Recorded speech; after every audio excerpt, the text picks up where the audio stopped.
Friends, good afternoon. This is a segment called All the Things That I Need to Learn from Life I've Learned from Teddy. Not quite.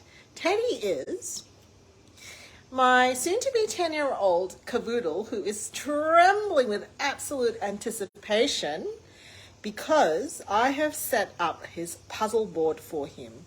Now, this puzzle board, while I just give him that command to stay, is meant to be an intelligence thing that keeps him occupied for a little bit. It's got treats, right? So he has to do some things. He has to lift this up and get the treat. That one's broken. But Teddy, who is waiting, that's my command for stay, is waiting to be released to actually have a go at this puzzle. And as I was preparing this puzzle, I thought to myself, sometimes, a lot of times, when Teddy attacks this sort of puzzle board, it's meant to be done with deftness.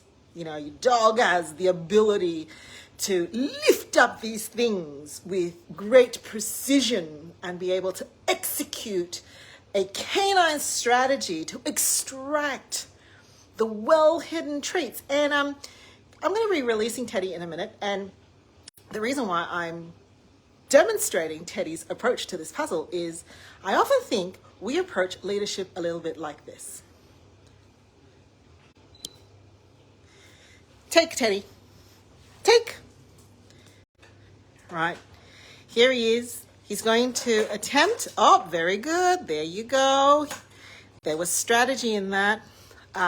Very often I find that as leaders, we want to be able to take the measured, paced approach to leading our teams.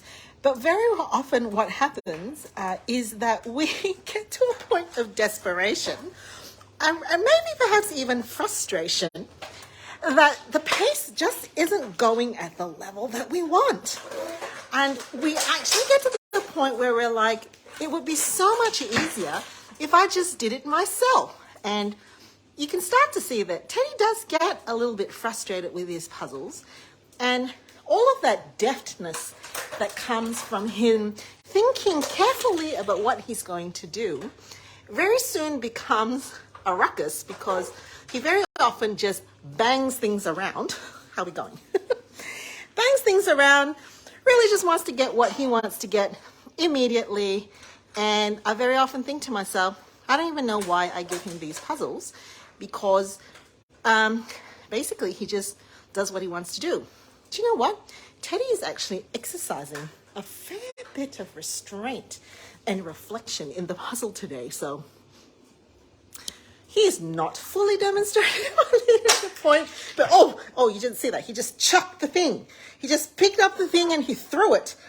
This is what sometimes happens in leadership practice, is that we don't think of the people involved.